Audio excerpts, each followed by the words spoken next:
Tadashivasamarambam Shankaracharya Madhyamam Asmadacharya Paryantam Vande Guru Paramparam Ishvaro Guratmeti Murti Veda Vibhagine Vyomavda Vyapta Dehaya Dakshinamurtaye Namaha Rava Vedanta Sedanta Gocharam Tamagocharam Govindam Paramanandam Satguru Pranatoshmaham Om Shanti Shanti Shanti Om.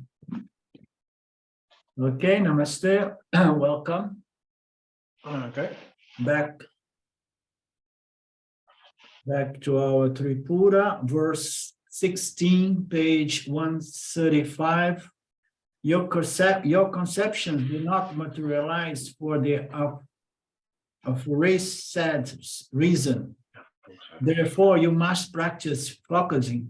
So he was explaining, as we may recall, that we can't really manifest due to distractions, due to interruptions in our lives, in our one-pointedness.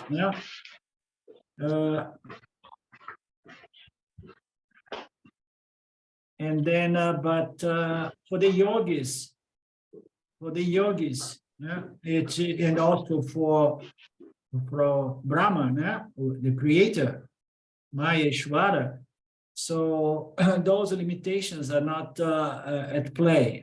So yogis have to do a lot of penance and a lot of sadhanas to develop a certain power to project those kinds of subtle realities. But the yogis, I don't know. Some people say that some yogis can really produce fruit. I think I have shared with you guys that Papaji told us the story of him going to see someone and this yogi manifesting a meal for both of them out of thin air, nothing. And I had a hard time to believe that Papaji was lying. And having been in contact with him for that long, and I was observing his good intentions and his character and everything.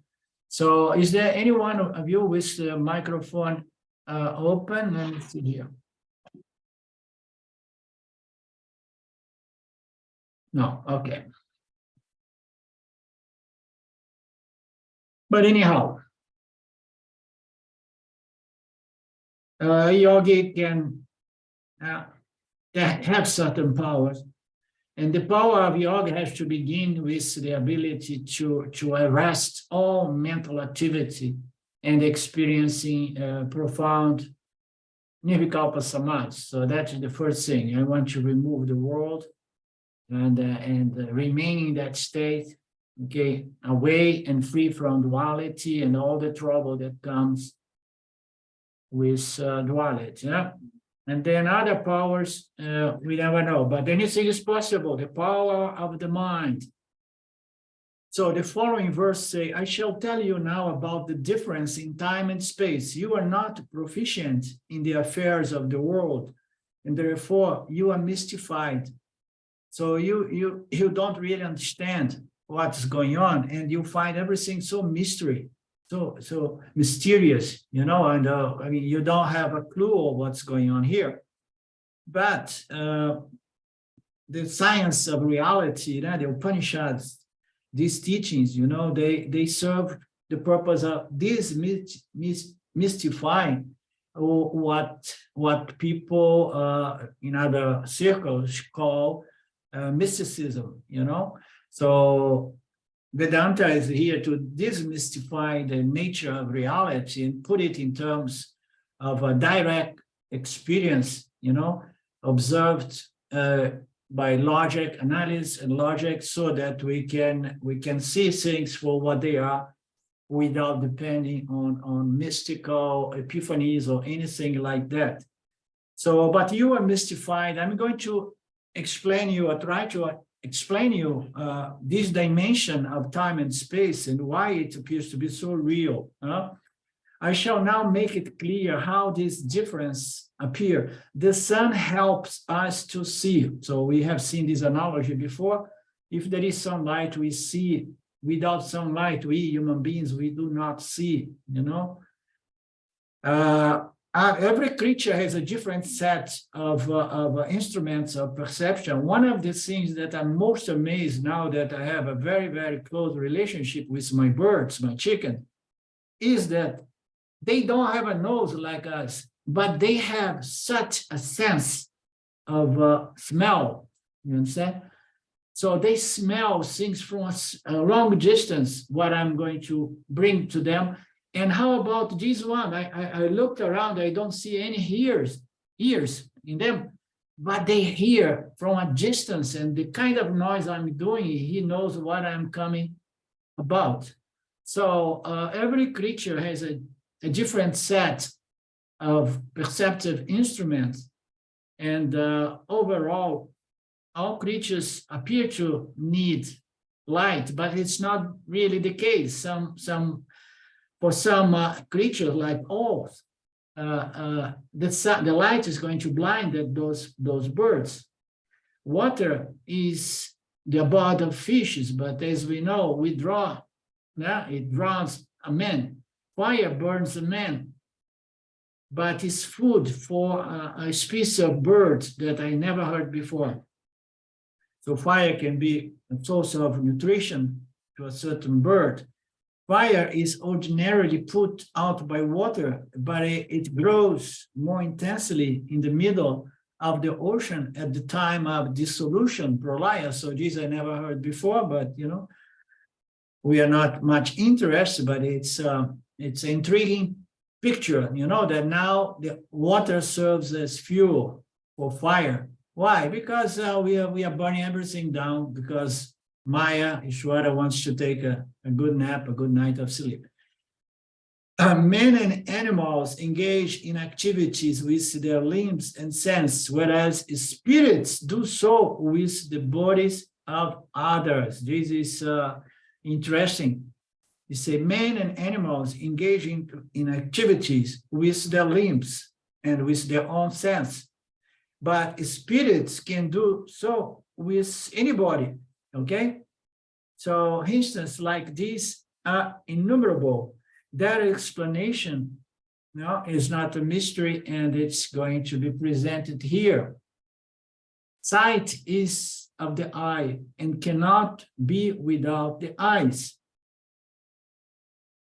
Jaundiced eye, so injured eye sees, a jaundiced eye, it's a kind of altered eye, sees everything yellow, and diplopia or diplopia produce a double image of a single object.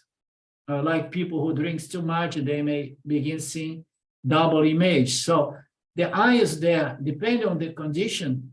Some people do not see color, some people does see everything yellow, and some other jivatmas are going to see double, or some defect or excess of alcohol, for example. Yeah? So the vision is relative to what? To the quality of the instrument of vision. Every one of these instruments, these organs, it has to be in good shape, physically, in the subtle aspect, in the subtle body. Defects may be there as well, or in the physical instruments, such as my eyeball and so on. So that is going to impact my vision. And my vision, I take my vision to be a perception of reality. And how about if your vision is no longer good, okay? So, and then, okay, I can't drive anymore. Why? Because my vision now is so poor, it came down to 50%. And then I don't really access the proper distance, and I can't read the signs. So all these instruments are subject to decay, and what we call reality, which is a perception through our sense instruments, It's subject to the instruments, and they go down with time. Abnormal visions are thus the direct result of abnormal eyes. The Karandakas in the Eastern Islands are said to see everything red, so another kind of creature. So also the inhabitants of Ramanaka, I'll see everything upside down. Oh, this is, I never heard that either before, you know. So one hears many more strange stories of all kinds, of which are based on abnormalities of vision. They can all be remedied by proper treatment, or sometimes not. Sometimes it's a defect in the line of production, let's say. The same applies to other senses, including the mind. So the mind is our sixth sense. So the mind is it's often put as an organ by itself, because it's going to integrate all the five senses in one single experience. So the experience we have by receiving all the stimuli from all these five channels, and then we make it up. The mind makes it automatically. Shwara does make it so that we have an experience. Otherwise, we would be confused. Oh, there is a certain smell. Okay, now let me turn off the smell. Now I'm gonna see. No, I don't see anything. Let me hear. So no, all of them hit us simultaneously, and the mind quickly integrates it all in one single experience. All the sense, including the mind, the relation between space and the objects, and between time and the events, is according to your estimate of them. So the relation between space and time. So what is space? Now, space we know is the most subtle thing. It's difficult to define space, but we know that nothing can exist without space. So emptiness, sometimes space is said to be emptiness, okay? So because there is nothing which is tangible in there. So we have space and we have time. Space accommodates all objects, and time is a function of determined by perception. Every perception brings about an experience which could be called as an event, and then the distance between two perceptions, two experiences, or two events makes up time. The duration of each one of these experiences gives us a sense of time as well. So the relation between space and objects, and between time and events, space and objects that occur within space, and time and the events, it's totally subjective, and it's left to our estimation of them. So it is a subject human perception. So we perceive things, and then the perception of an object is going to give us a sense of time, okay?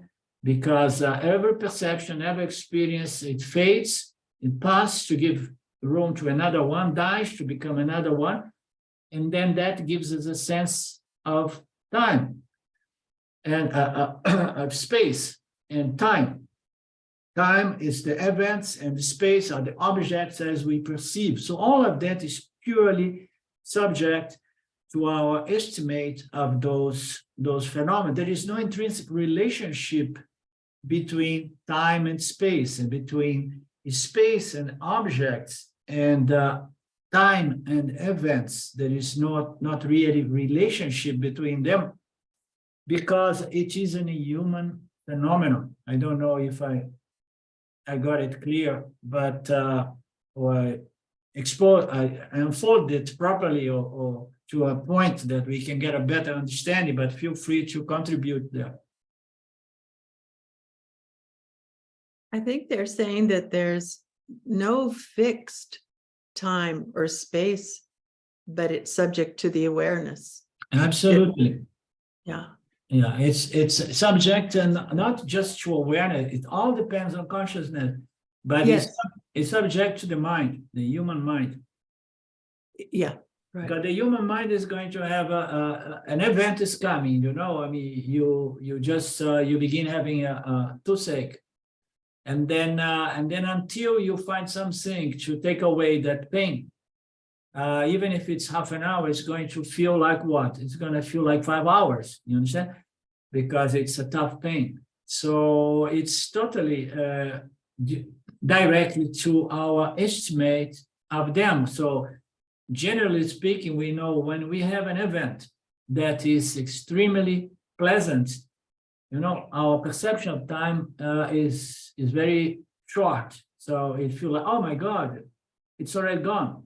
You know why? Because I was enjoying myself. When you enjoy yourself, you don't sense time very much. Why? Because time is something when you are really having a hard time. And they say, oh my God, so I want this experience to pass. But when I have a pleasant experience, I don't want it to pass. Huh? I want it to stay. And then it passes. And then we don't notice. But when we want it to pass, and then it appears that time does not pass, but it's the same time. No?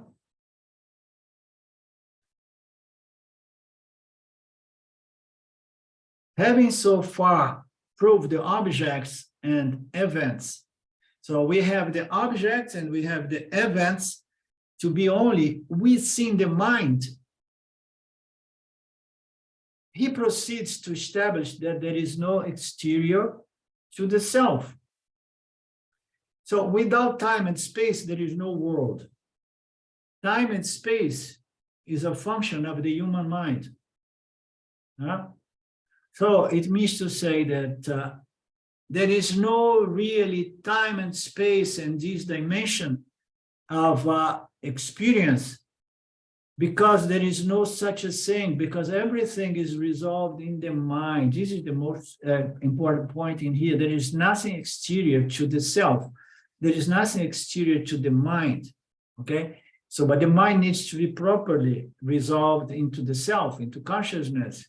So when we see that objects as events happen within the mind, they are not happening really out there. It's a function of the human mind. And then what we're going to determine and establish that there is no out there and in here, okay? And the most intriguing thing is that although everything is happening in the mind is not internal and the world is outside, the apparent reality. The mind is part of the show, of meteor show. You understand? So that's why we need to resolve the mind in consciousness. And then you know that everything is happening within consciousness, but it happens through the mind. And then we need to follow this logic to understand that the sense of time and space happens within the mind of Jiva Atma. You understand? And then we need to understand what is the mind. The mind appears to be inward in, and the world out.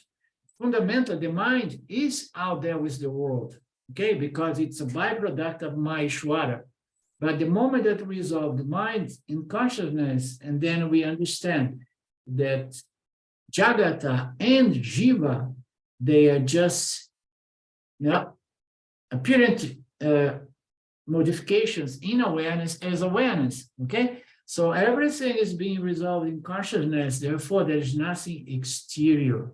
But if you take consciousness to be the mind, and then you see mind is my inner reality, and the other objects are the outer reality. But the outer reality of the objects and the reality of the mind is out there with the exterior world.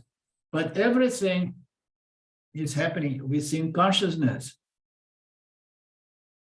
There is nothing exterior to the self. What is designated as exterior by people is simply the origin and prop of the universe. What is this prop, please? Property? Prop means it holds it up. It supports it. Supports. Okay. But no, it supports. It's a support of the universe. Is support. Oh, help. Yeah. Support. Okay. Thank you. What is designed as exterior by people is simply the origin of that which supports the universe. So, meaning to say,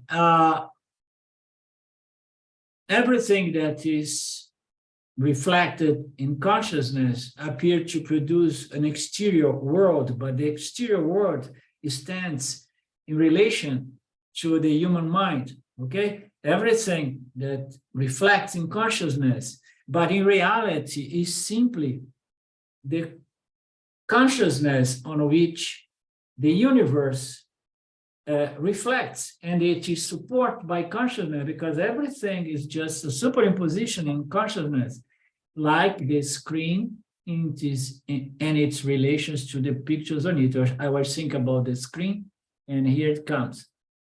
So this passage is clear. Is it clear for everyone? There is nothing outside of consciousness. The world, the universe happens within the human mind, fundamentally, okay? Because every creature, living creature, is going to perceive the world different, because they have a set of instruments which are unique to their species,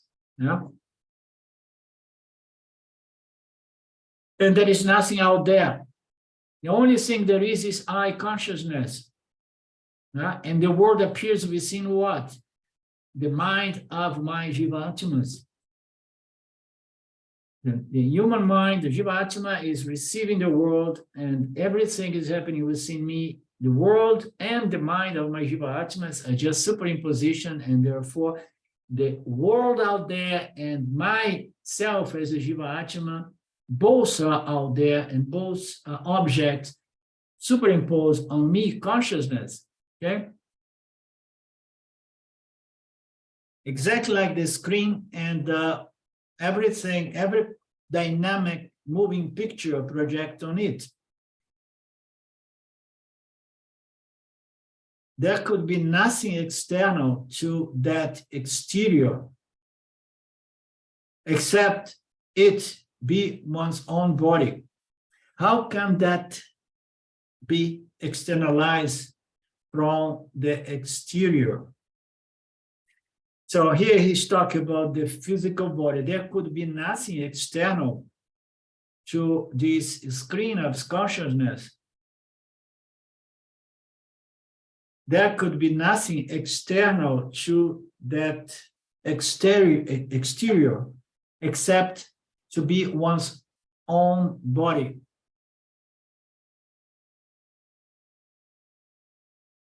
Except its own, to be one's own body. How can that be externalized from the exterior? For example, when you say outside the hill is withdrawn from the space beyond. It's not included in it, but the body is seen in space just as the pot is seen. So this is a very profound set of verse. No? So let's see if we get it right. There could be nothing external to that exterior. So when we say that the world is outside there, external to me, there is nothing external to this external world except one's own body. So what I mean to say, what I believe he's pointing to, is that if I take the body to be the observer or the interior, the inner self, and then I see that there is nothing external to the world outside there. There is nothing external except what? My body, because I'm excluding myself from the body. That's the trick of subject and object. The object body takes itself to be the subject, okay? But if there is something out there, there could be nothing external to what is already there. But we say, except to be one's own body, but how can that be externalized from the exterior? You know, everything is out there, and then there is something that is the observer, okay? But I take the body to be the something outside of the exterior world, no? But how can I take my body out of the scene to make it the ultimate subject or the ultimate observer, okay? If it is within the manifest world. For example, when we say there is the hill, you say the space outside the hill is removed from the space beyond. So, and then we say we take the hill, and then outside there is the space. It's not included in the space, but the body is seen in the space. So, you know, the body is integral part of Mithya, of this time-space dimension, because the body is another manifestation of the mind. The mind projects the perception of physical objects, which includes the body. Just as a pot is seen, the physical body is seen. Therefore, the body is out there, you know. And the analogy here is like when I say outside the mountain there, so the mountain I'm removing from the space. So if I say the world happens outside of my body, I'm removing my body of the world out there. You know? But the truth is that the body is seen in space, and the mountain is seen in space.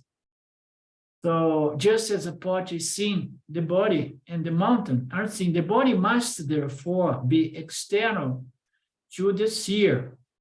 The body is not the seer. The body must be something external to the seer. Why? Because I see my body. What is visible lies within the range of illumination or illumined, okay? What is visible lies within the range of illumination or illumined. If without, it cannot be seen. So without the light of consciousness, nothing can be seen.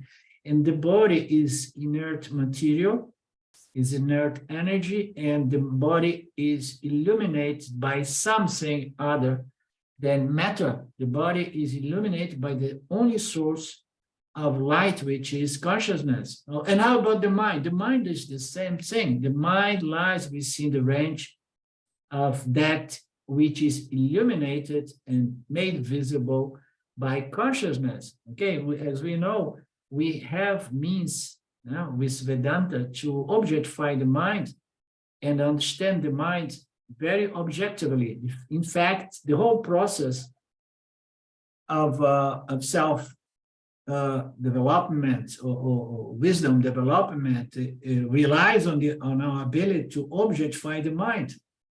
We need to see the mind and the sense and the physical body objectively, and we need to again and again make a stand in consciousness, and then we see the body, mind, and the world objectively. So that's how we keep standing consciousness as consciousness, you know, just moving away from this mistaken identity with the mind and the body. So the body lies within the range of that which is seen, that which is illumined. And consciousness is what allows us to see. Without consciousness, nothing can be seen. Therefore, the illumined objects, which include the body and the mind, must be in with the vision of the illuminant, or the consciousness, the ultimate light, the ultimate pramana, the ultimate seer. No? Everything must be within consciousness, within the vision of consciousness. The body, mind, etc., are illumined because they are themselves objectified. And then here there is a very important point. We know that, but this is something, this is a good nididhyasana. You understand? Very simple. We heard it many times, but needs to be applied. The illumined and the illuminant cannot be identical. So we can never be what we illumine and see. Okay? So we cannot be something that I can know or experience, because I am the knower and the experiencer, the absolute knower and the experience that cannot be objectified, not even as an object of knowledge, but as the knower.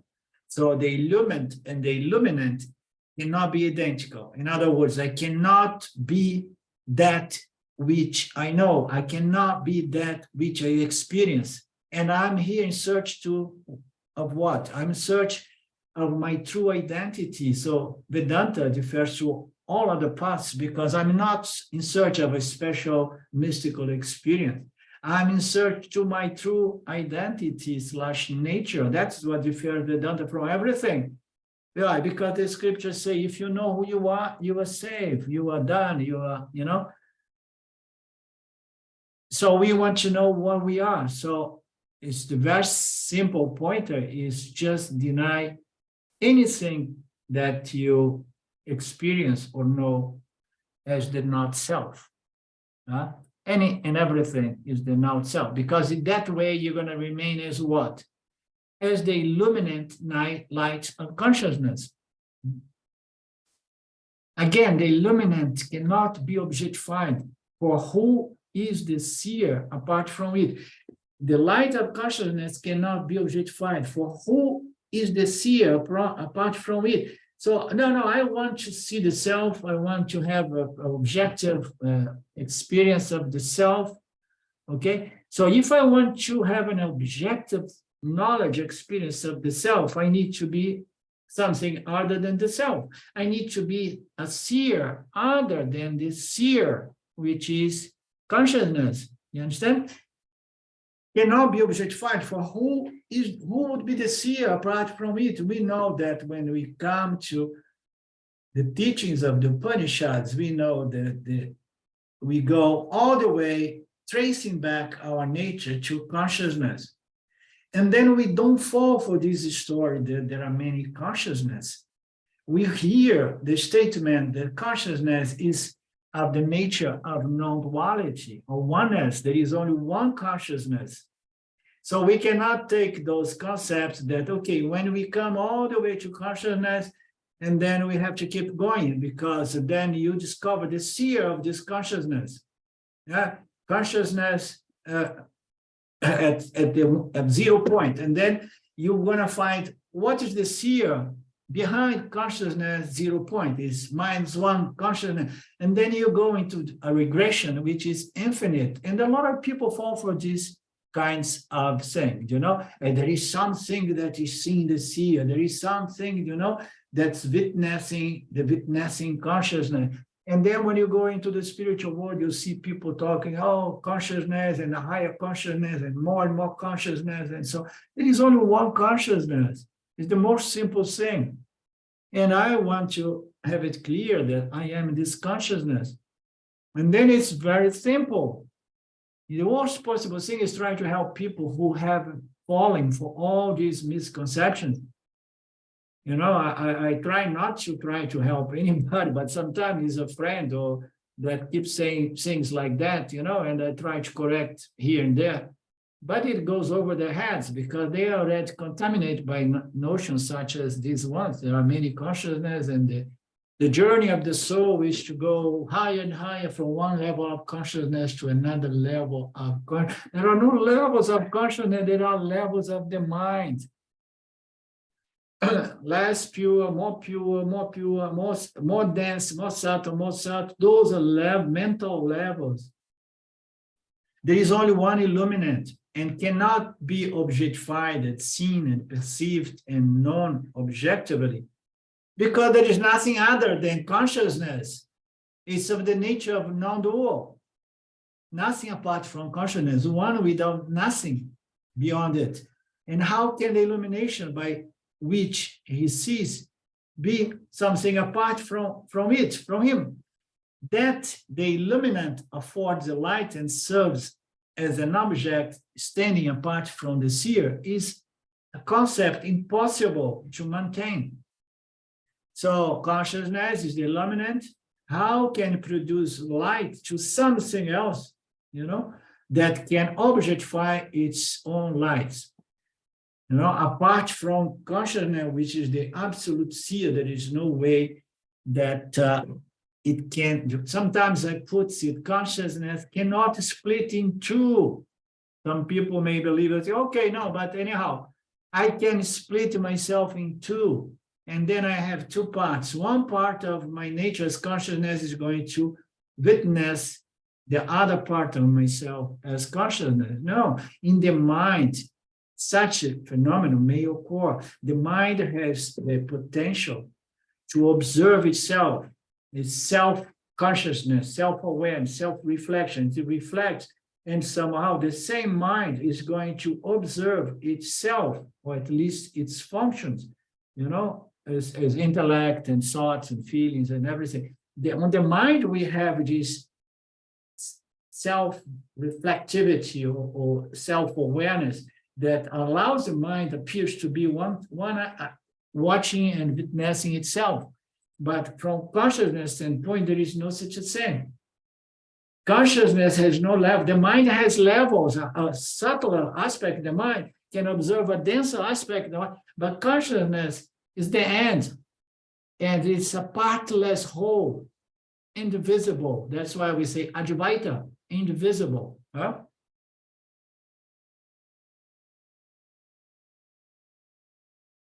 The illuminant, the light of consciousness, will never admit any foreign admixture in it.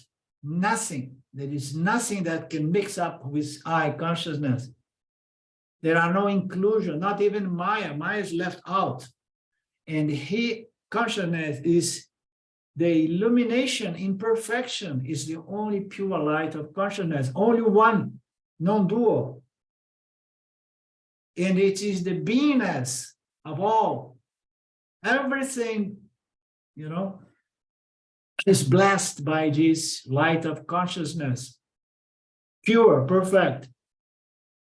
Anything that is a mixture of things is subject to change. And if it changes, it can never be perfect. If there are any inclusion to consciousness, and then that inclusion can grow.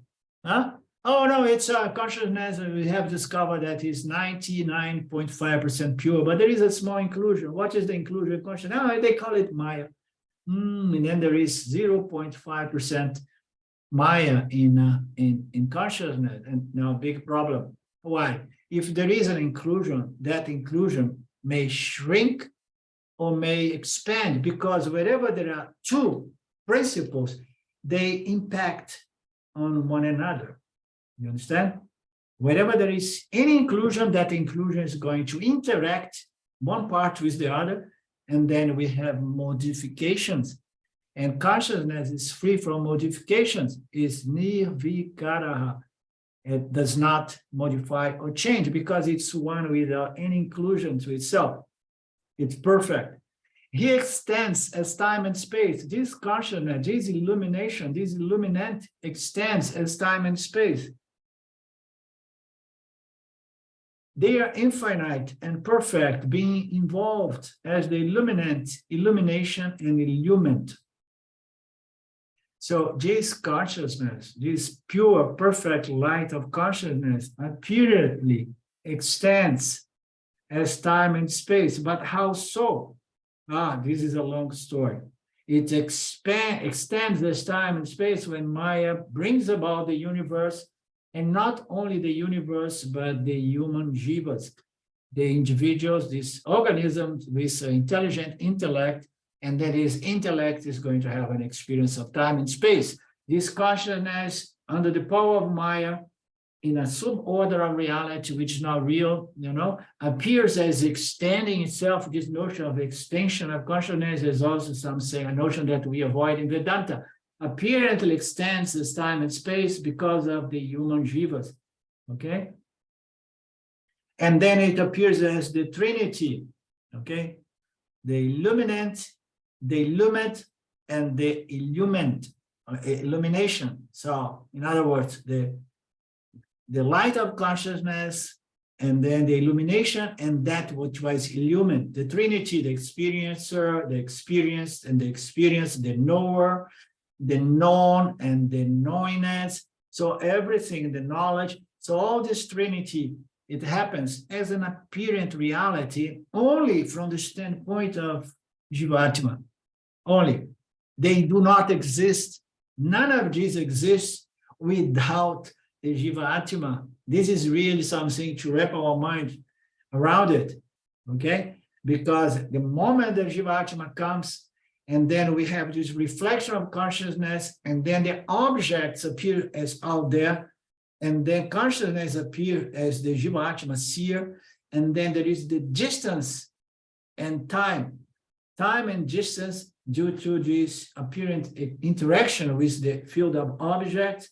And then I have this trinity of what I experience, and then the experience and the experiencer, experience and experience. I experienced gelato Italiano, and then I had this object that has caused an experience of pleasure, and it was experienced by I, the body mind.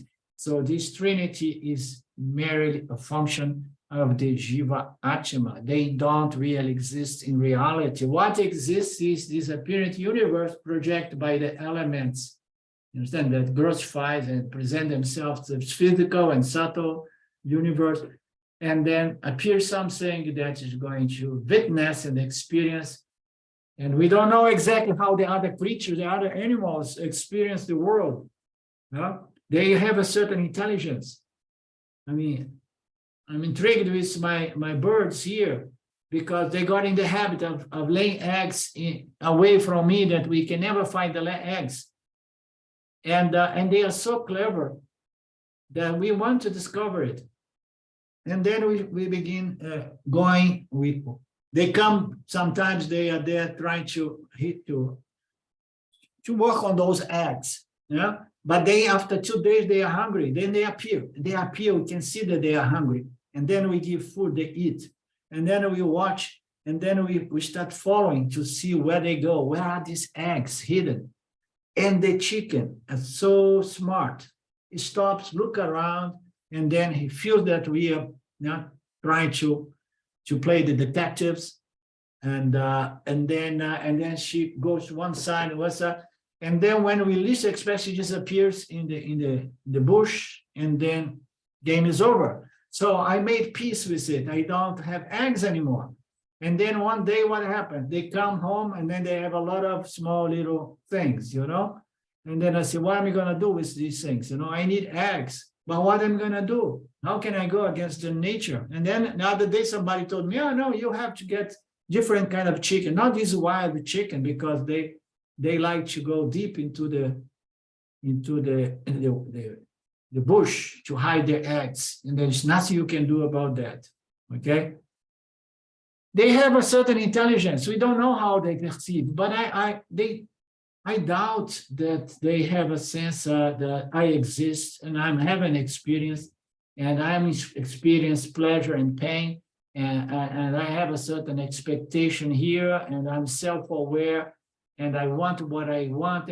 I don't know how they function, how they experience. I know that sometimes they don't like certain things. They like certain things when I give them good food, but we don't know exactly. But the human jivas, we have a sense of how we experience the world, and we know that everything is happening in our minds, okay? And maybe it's the same for all other creatures. They have their own world, they experience, everything is happening through the instruments of perception, but are they really experience the world, or it's just a function of Ishvara through this projection and the instruments that receive the stimulus and so on. It is mind, how you say mind, bubbling? Mind blowing. Mind blowing, yeah. There is another expression as well that I don't remember. Mind blowing. As regards within or without, everything is included in the illumination. So there is the illuminating power, there is illumination, and then there is everything that appears within this light which illumines the universe. So there is nothing in and out. Everything is included in this light. How then can anything be outer unless it is like a peak on a mountain? So when you make up this peak, like a peak on a mountain,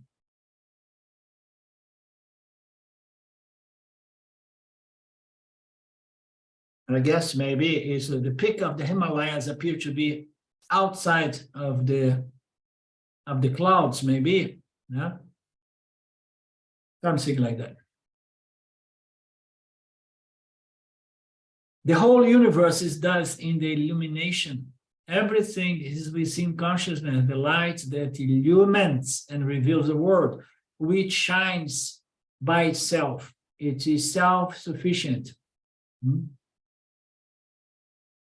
By itself, everywhere and at all times. The whole universe is thus in the illumination, which is shines self-sufficient by itself everywhere and at all times. So there is no time, there is no space for consciousness, no events. What's the nature of consciousness? Light. What is the nature of consciousness? Existence. What is the nature of consciousness? One without nothing else, therefore limitless. So it shines by itself because this Satchitananda is self-contained in that which the only reality, which is I consciousness, I existence, if we choose to identify and claim our identity as Satchitananda. No? And as James used to say, fake it until you make it. So take it at face value until it becomes a reality, no?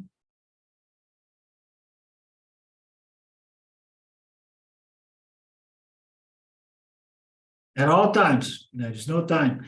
Such illumination is the transcendental majesty, Tripura, this light of consciousness. You see now, Brahman is being presented as Chit, the Chit aspect of Brahman, okay? Consciousness, the light of consciousness. Such illumination is the transcendental majesty, Tripura, the supreme Brahman, the supreme self. This supreme self is also called Brahma in the Vedas, the creator, no? Vishnu in the Vaishnavites, is Shiva by the Shaivites. I don't know how to spell this.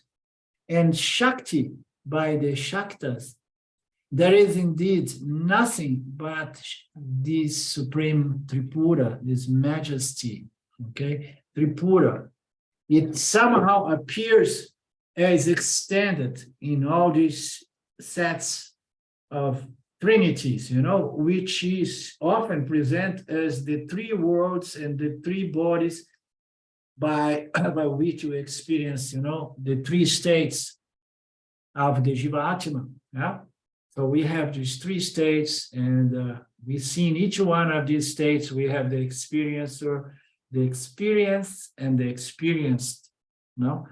So, and it has different nicknames.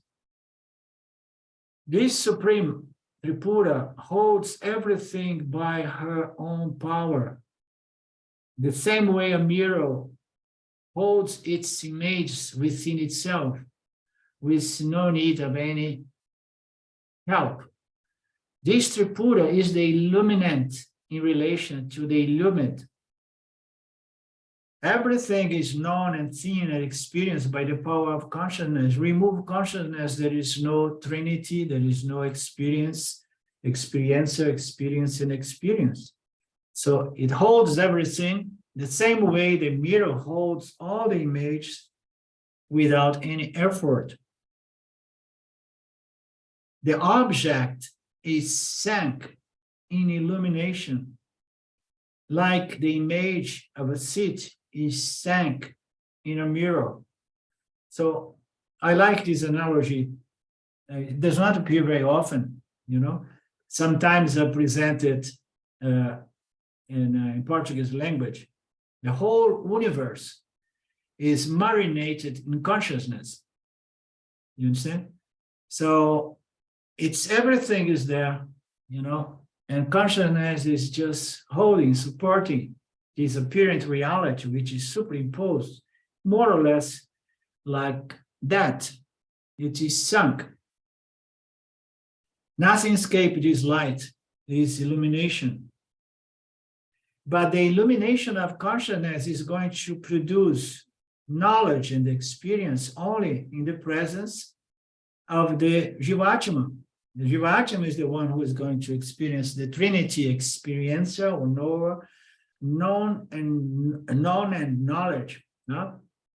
Just like the image of a seat in a mirror. So the whole universe is reflecting consciousness. So the same way that the images in a mirror are not apart from the mirror, so the same way consciousness, the entire universe is not apart from consciousness. Nothing exists outside of ourselves.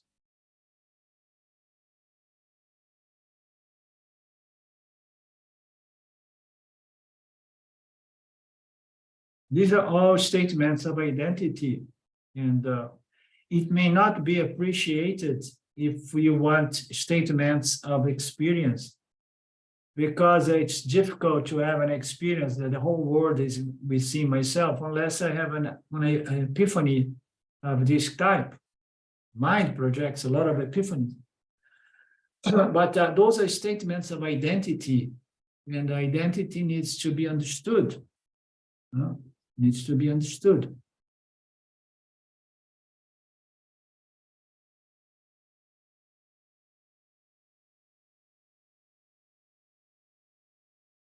Just as the image is part and parcel of the clear, smooth, compact mirror, one mirror, the image is part and parcel. So also the universe is part and parcel of the perfect, solid, and unitary consciousness, namely the self, among many other nicknames. The world cannot be demonstrably ascertained. So the world cannot be, the reality of the world cannot really be asserted, proved, demonstrated. Space is simply a void serving for the location of materials.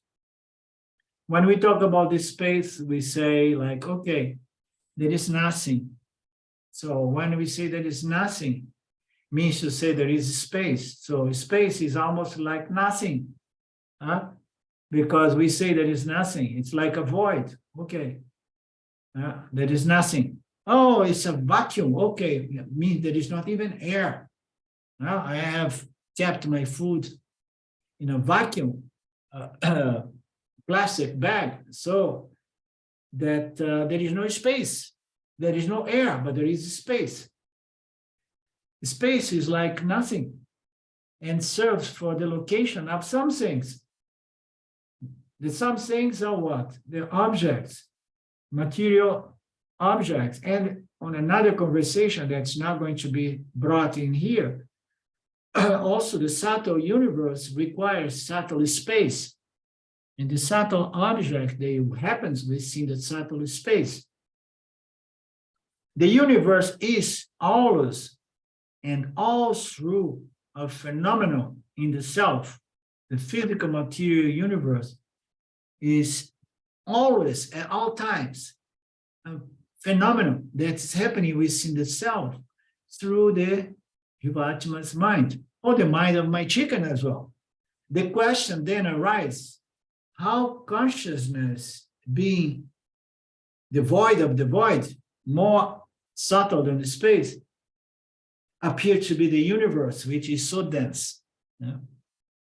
It appears to be so dense, this material physical universe. We can touch, we can smell, we can, see clearly. It's tangible. Yeah? And consciousness is the most subtle. It's more subtle than the emptiness of the space, the void of space. Yeah? So how can those two things exist simultaneously? How are we going to somehow... Yes, Lynn. I was watching a video by Jim Al-Khalili, who is that physicist who tries to explain quantum mechanics and whatnot. And there's a section in there where he's talking about the recent understanding of space. And what's going on is that in space, it is actually material because there is matter and antimatter. And they exist, the matter and the antimatter, just infinitely quickly destroy one another, but they're there. Yeah. You know, it's not like there's nothing in space. It's not absolute. It still has that relative, the matter, antimatter collision all the time. It's just fascinating stuff. Yeah, I don't have much knowledge on those things, but when you start relating it, immediately popped in my mind the word, yes, matter and antimatter neutralize one another to produce space. That's what was popping in my mind before you developed your communication. Yeah, so nice concepts. The physicians try to understand the space. The universe is always and all through a phenomenon. And how are we going to harmonize, or there is another word, is apparent contradiction. Everything is happening in consciousness. The consciousness is even more empty, more void, more subtle than space. And how this universe, which is so extremely dense, appears at the same time, simultaneously. Just as a mirror, although dense and impenetrable, contains the image, so all pure consciousness is impenetrable and yet dense, and yet so all pure consciousness is dense and impenetrable, and yet displays the universe by virtue of its self-sufficiency.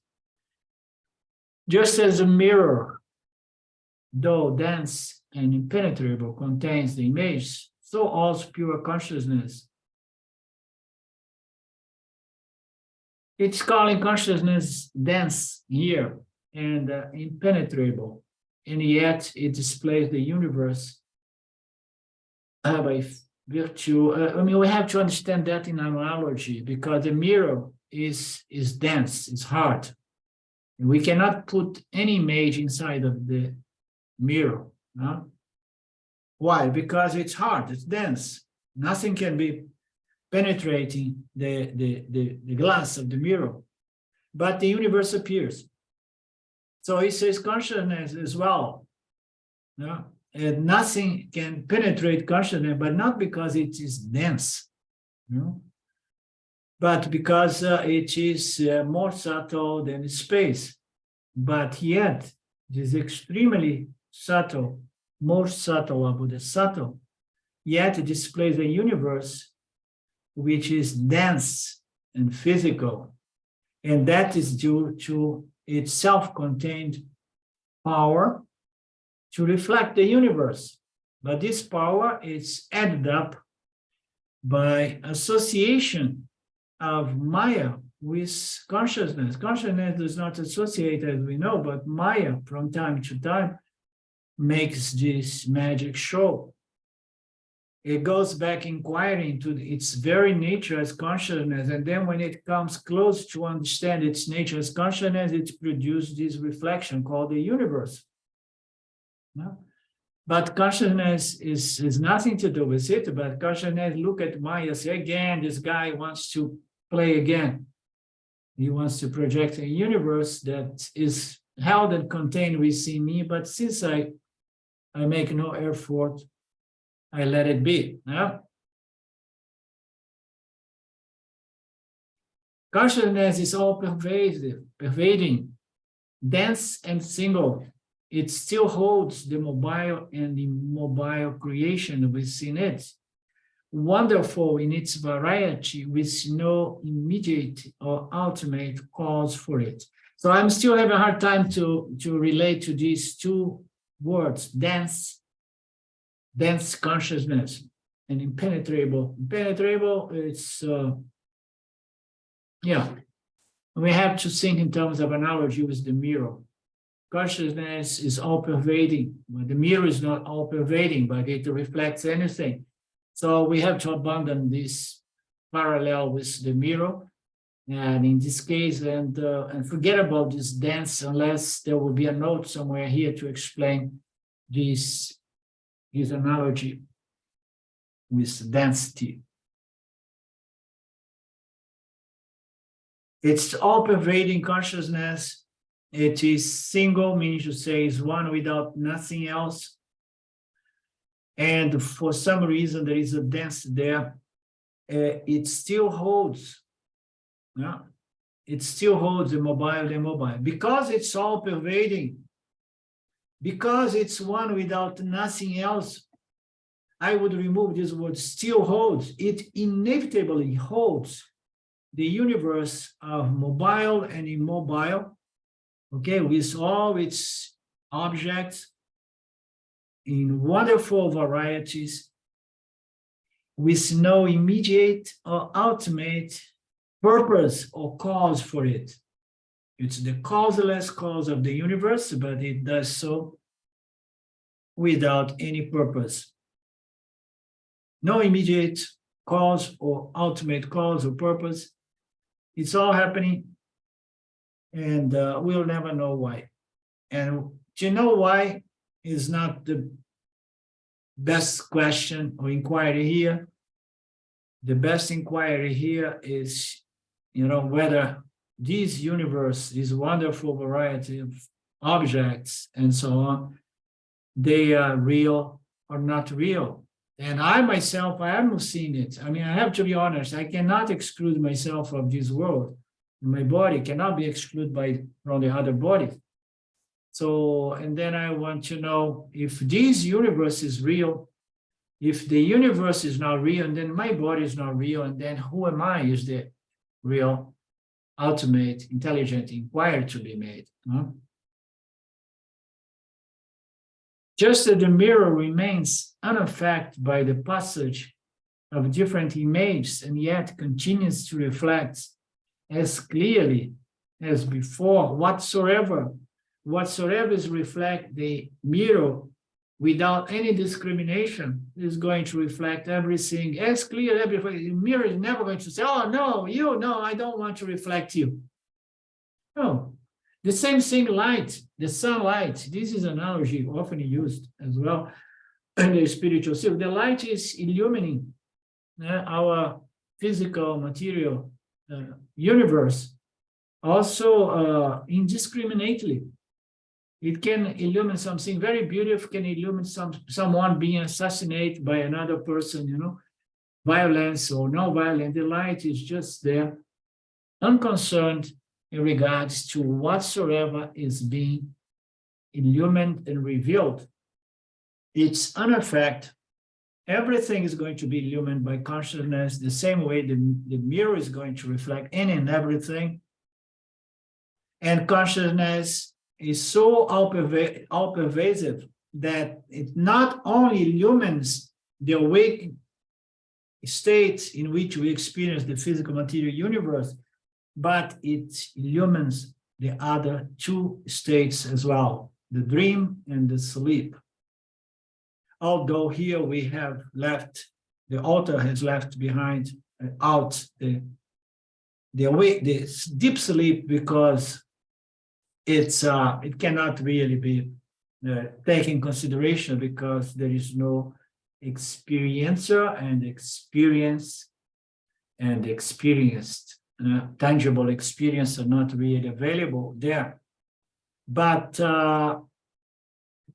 and then it says something interesting. It says also the one consciousness illumines the awakened and dream states, which can be verified by proper meditation. So what the heck is this meditation?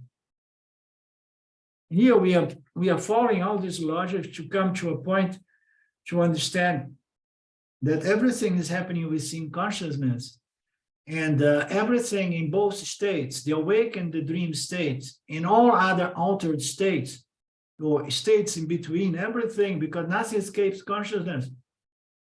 Everything is happening in consciousness. Consciousness is the only reality. Huh? And consciousness does not change. In every event in consciousness has qualities and properties and changes, but consciousness does not change. And all of that can be verified by proper meditation. What do you mean? What kind of meditation is this one? Huh? Could be Nirvikalpa Samadhi.